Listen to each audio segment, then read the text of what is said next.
Welcome to the Walla Way. This is Imran Nanlawala, and I'm here with the mentor and coach, Coach D. Lancaster. We're going to be discussing helping our youth through mentorship in basketball. Coach D worked for the Junior NBA, and he's run many camps with many different NBA organizations, such as the Pacers, 76ers, Atlanta Hawks, New York Knicks, Memphis Grizzlies, Orlando Magic, and more. Coach D, how you doing? Doing fine, doing fine. Sorry for those technical difficulties. No issues, no issues. How's everything in New York?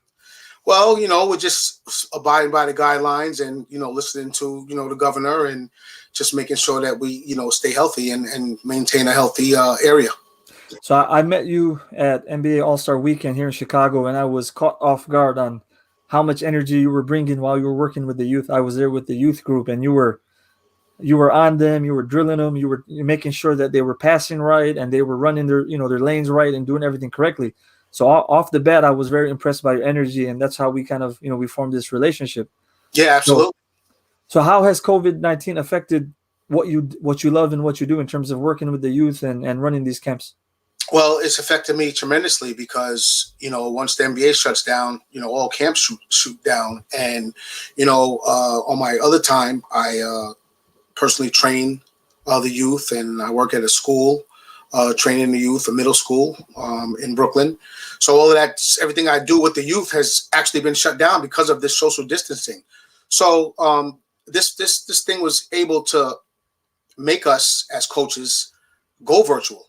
And I'm not going to call it a blessing in disguise, but it's really making us think outside the box as far as future, employment and just future things. So in a sense, I'm not going to say it's a good thing because this is not a good thing, but in a way, you could have that kid, such as the Luca Perna who already went in. I could send him a video right now, and he'll study it just like I'm with him. So you get a bunch of those, and it just makes your job better, and it makes the person you're training better. So let's talk a little bit more about let me get these comments off. In terms of you've gone virtual and you're still dealing with your mentees, your students, the athletes, these young athletes. How are some ways that you've been continuing doing what you do virtually and digitally? Well, yes, I put regimens together for all my students, and I give them a regimen to do morning, midday, and after school. Because we have to stay active. We can't just sit at home and then play video games because it'll show when we come back. You have to eat right. The things that you put in your body, mean a lot, especially if you're at home. You have to exercise. You have to study your craft. And you also have to exercise your brain as well and stay in the books. So, you're not going to take this whole time as a vacation, which most people are. But this is not really a vacation. This is still, trying to do our due diligence to, maintain a serious body and maintain a serious diet and, stay focused on things that we're doing. So what's interesting about basketball is that it's become such an international game. And I think one of the reasons, like soccer, especially internationally, is that basketball has this unique capability of uniting people. And it's a sport that involves using your brain, but also being athletic, combining the two different skill sets. So my question to you is, you mentioned some of the negatives. You also mentioned the positives in terms of how you're adjusting your offerings. But, basketball does so much for so many people. And right now we were supposed to be at the end of the NBA season. It generates money for many people. There's a lot of camps. It's summertime. People are going to start playing outdoors, especially in New York and Chicago. So for the kids who are hopeful in terms of wanting to go to camps, for the kids who are getting ready to play high school ball, go to summer camp, playing in college, I mean, what advice do you have to them to keep their heads up? I would just say keep your heads up because, as Americans, we're very resilient and we overcome a lot. And, this is just a stepping stone for us as Americans and as the world, if you will. And just if you're true to your craft, no matter what the circumstances are, you will make sure that you do the right thing when it comes to your craft. If that's working out, if that's eating right, if that's, looking at film, if that's, looking at your body and maintaining a good physique and good shape. So, we're not going to use this as a tool to say this is why I didn't get anywhere. You still can do the work. You still can watch film. And, most of the time and most of the greatest athletes and most of the greatest people have worked on their own. I mean, Without, even if you look at some of the old greats, even if you see, I mean, Michael Jordan when he was a young boy growing up, he didn't grow up with fancy equipment or mm-mm, playing in some indoor facility. I mhm, mean, he played in the backyard, right? And yeah, he ate whatever he had around him, obviously as healthy as you can. So the point being, while you're at home, you can still eat healthy, right? Number one. absolutely. You can watch film, like you said, excellent point. Watch film. Watch what the greats are doing. Attend sessions like yours, these virtual sessions to be coached one on one or in small groups. You can probably still exercise at home, push ups, pull ups, body squat, lunges, etc. Yep. So, talk to me now about your love and your interest in basketball because I was reading up a little bit about you. Obviously, I know what you do for the Junior NBA. I saw some pictures of you at Rutgers. Uh, is that correct? Did you ever Yeah. get? EBC at Rucker Park. Yes. It's the world famous street ball tournament. The greats have played there. Dr. J, Stephon Marbury, uh, Brandon Jennings, Anthony Morrow. Uh, the list goes on. Eric Isn't Williams. isn't there a famous clip of Kobe playing there? Just a couple. Absolutely. Yeah. Yes, he did. He was the youngest champion, and he was the only champion until Kevin Durant came Hmm. to come out in his prime, to play at Rucker Park. And that meant a lot to all of us because, he was 23 years old and 24 years old, whatever. And he already had 3 rings or 2 rings. And he said, you know what? I'm coming to Rucker. Hmm. And you know what? It started raining Hmm. and he still played. Hmm. I mean, not pouring because we didn't want to get him hurt, but it drizzled out there. And he was like, let's go. I'm out here to, that right there touched us. That really touched our hearts because, he was on top of the world right there. And he came to play at Rucker Park and, put on the show. So let's talk about your journey to basketball real quick. How did this passion and this love and this energy develop for basketball? Why are you so passionate specifically about basketball and then helping the youth through basketball? Well, it started years ago at the YMCA. I was just a volunteer basketball coach, a fill-in. And my son was, coming up as a basketball player. And I figured, let me, put him in this basketball program, to stay active and we'll be together while he's training basketball. Make a long story short, the coach there at the time had something else to do one weekend, asked me to take over. It was like, 3 kids in the class.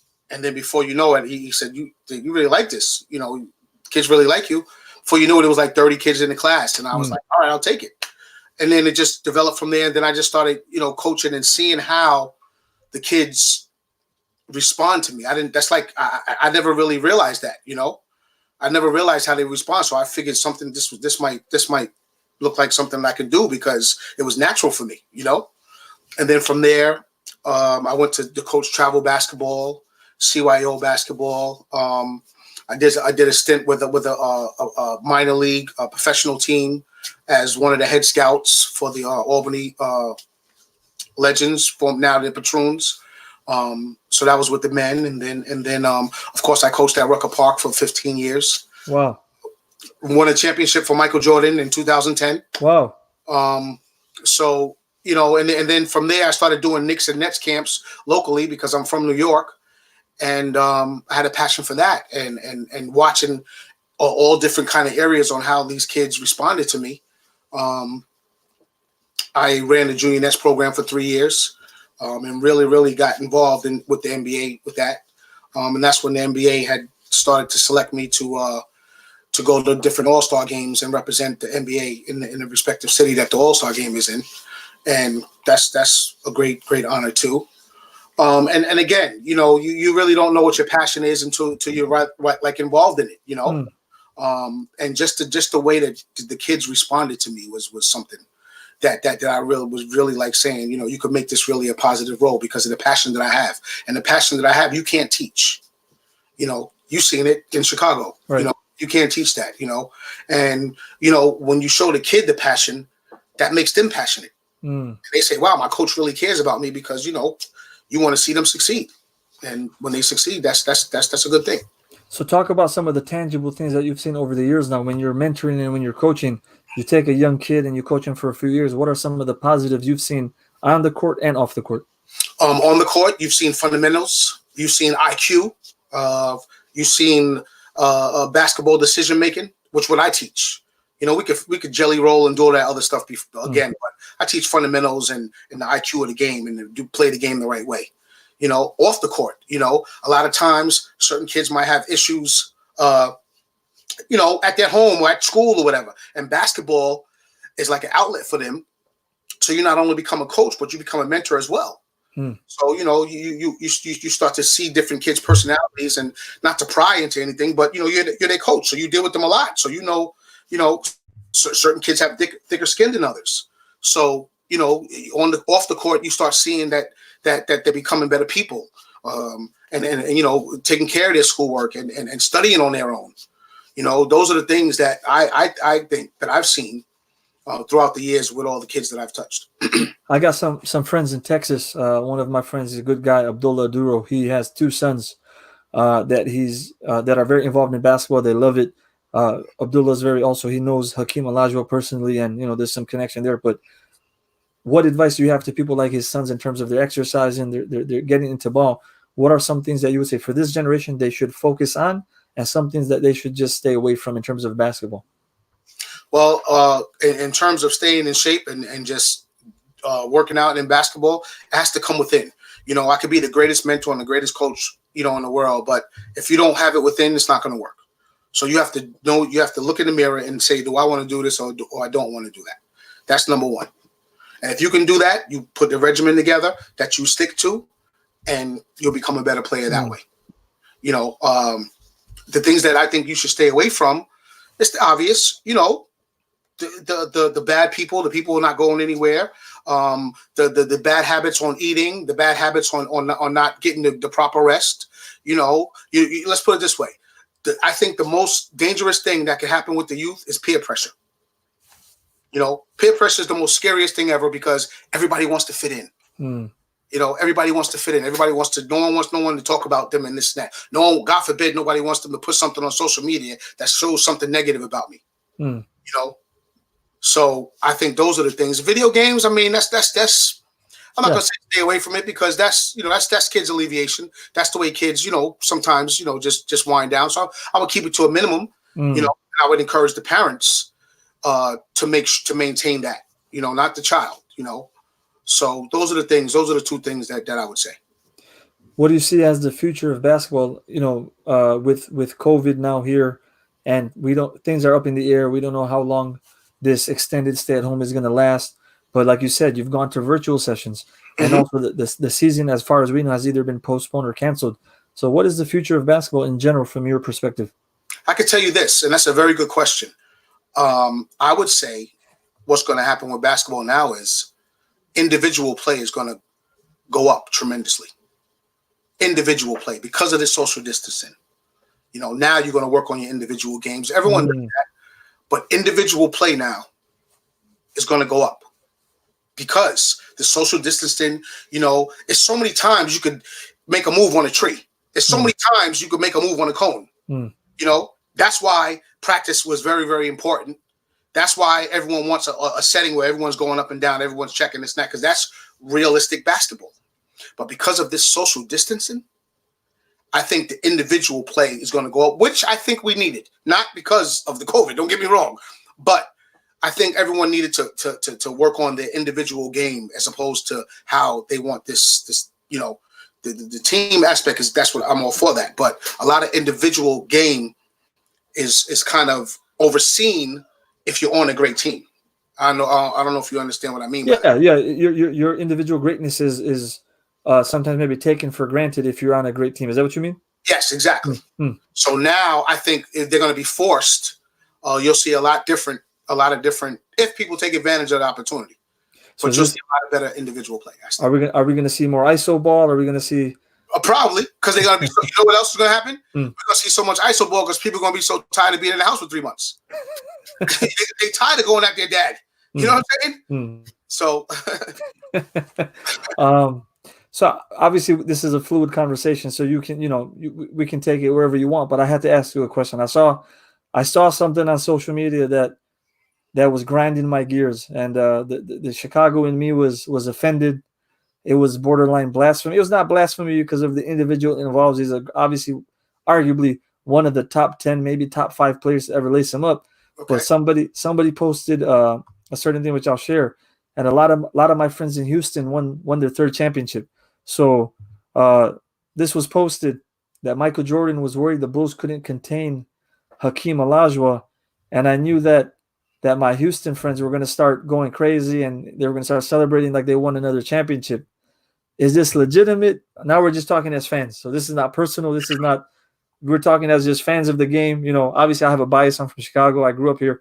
But when you see that statement, what's the first thing that comes to your mind? Oh, he's right. He's right because I Hmm. mean there was no answer for Akeem with any center, Hmm. let alone the center that the Bulls had Luke Longley. at that time. Bill Yeah. Wennington. Luke Come on, Longley. Yeah. it don't matter. So, but you have to think about that too.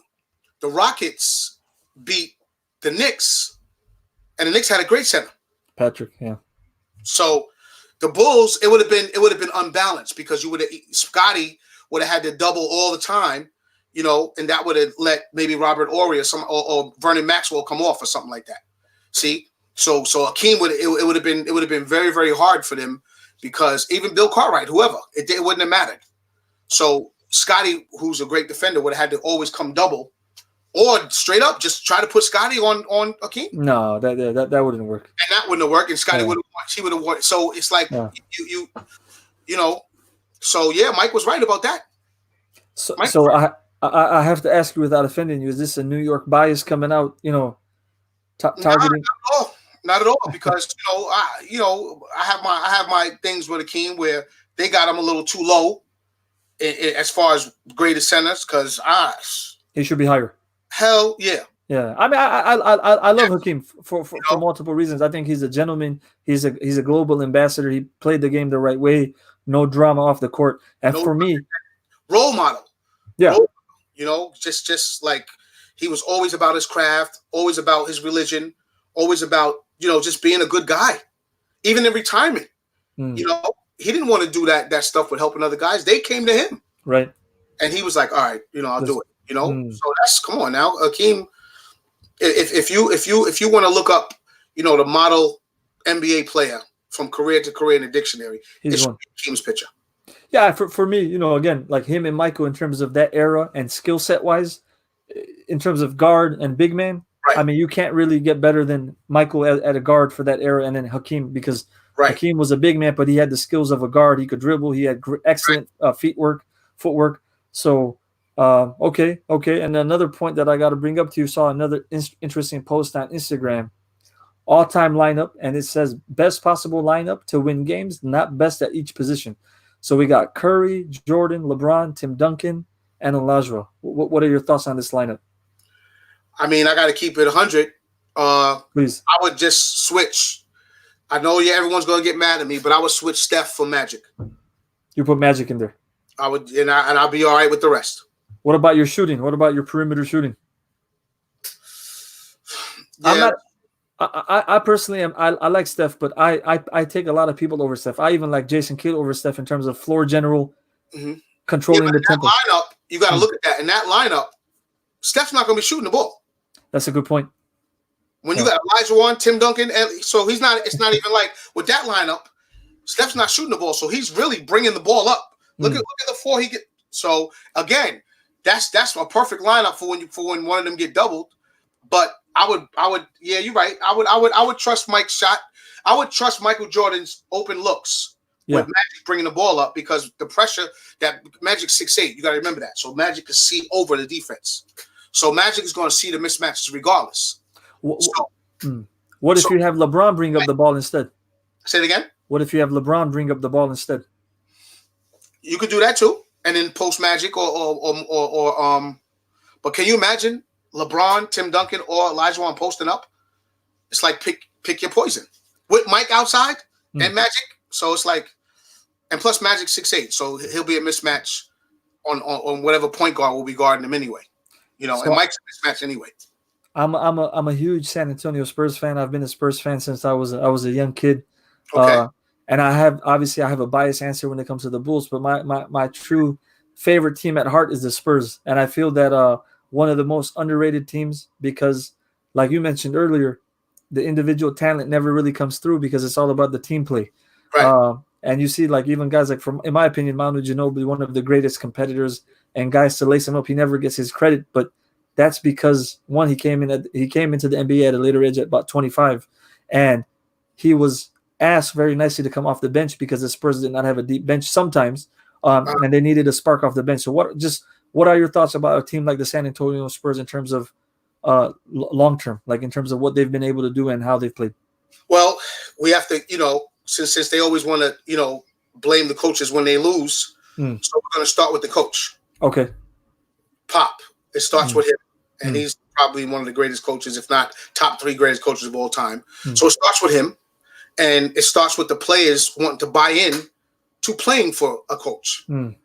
And everyone, I don't think there will be any superstar to man that will say they wouldn't want to play for Pop. So it starts there. It starts with his structure.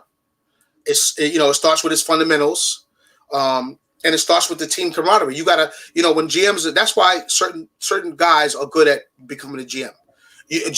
Most of the GMs are not good for just grabbing all the names. Of course. GMs are supposed to put teams together.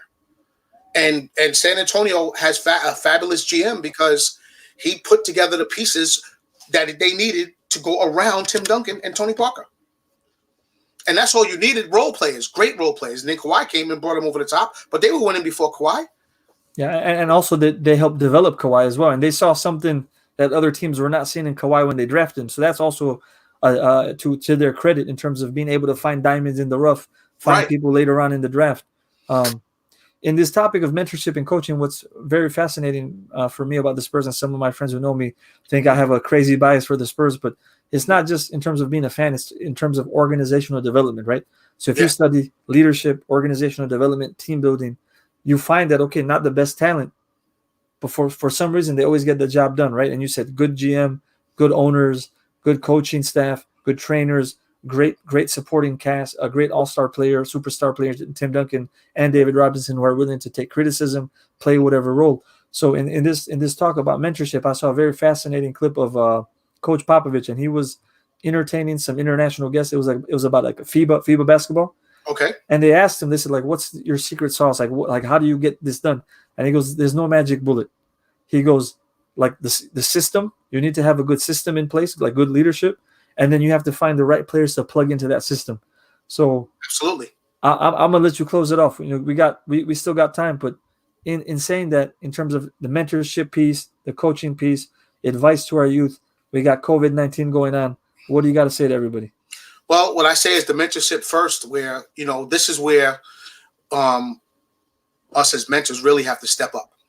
If we really care about what we do and touching the youth and making sure the youth is the new version of good life, it's up to us to step up to the plate and make sure that they're doing the right thing. Make sure that we're giving them different avenues to stay in shape, to stay learning the game of basketball, and not only the game of basketball, sports in general. It doesn't have to be focused on basketball. That they're staying active, that they're keeping their minds going. Because during this time we could lose the youth as well. Mm. They could be so bored they go on the internet, find something crazy. Anything can happen. Mm. So right now we have to make it as normal as possible for them as it was right before this COVID-19. So that's why I say we have to step up to the plate and call, the people that we train, make sure that they're doing the right thing. Send out emails, send out texts, send out group chats. That's what I do. Just making sure that people are doing the right thing. And this is where we all as mentors to step up to the plate, because, let's face it, we're entities of the parents. The parents got their plates full, but that's why they hire us to coach their kids, because they want us to practice the same values that they're practicing. That's why everyone, there's a lot of parents out there that go through different coaches because they don't like their style. They don't like this. They don't like that. They might be good coaches, but parents are looking for the right coaches, the coaches that's going to connect with their kid, coaches that's going to do the right thing with their kid, the coaches that's going to make sure that their kids, are on the straight and narrow. So that's really where, I could, if anyone was going to mirror in the organization, it would be the Spurs, because that's what Pop, dictates from as soon as you come into the gym, from training camp on down. And that's why if you notice all of Pop's people who was on his bench, Brett Brown, head coach of the Sixers, Yep. Budenholzer, head coach of the Milwaukee Hawks. Bucks. Is it the Bucks? Yeah, he's on the Bucks now. I'm sorry. Yeah. Bucks. He Yep. was the Hawks, and then Yeah. he moved over. Sean Marks, isn't he GM in Sean Brooklyn? Marks is with the Brooklyn Nets right now. Sam Presti. Sam Presti, all of them, he's like Bill Parcells in football, where all of his people who left him got head coaching jobs. So I mean, if you worked under Pop and you got a head coaching job, in the NBA from that, you're doing the right thing. Unfortunately, I haven't yet worked a Spurs camp, but I'm working on it. I hope we can see you at a Spurs camp. I'm working at it. You're gonna have to request for an additional person to tag along with you. So. Oh yeah, yeah. I would love to do it because it's a class organization, and they just do the right thing from the top to the bottom. So I'm gonna close it off, Coach D. Thank you for your time. This is Coach D again, ladies and gentlemen. Coach D Lancaster of New York from the Junior NBA. He does many camps for our youth, and he mentors our youth at the All-Star weekends and through different NBA teams and organizations. Coach D, where can people find out more about you and your services? They can find out more about me on my IG for now, which is dee.train.express, or they can look me up on Facebook at DEE Lancaster. Okay, awesome. And then can we get you back on the show again? Absolutely. Awesome. While Away listeners, thank you so much. This is another While Away episode. Please subscribe, please like, and we'll see you guys next time. Thank you.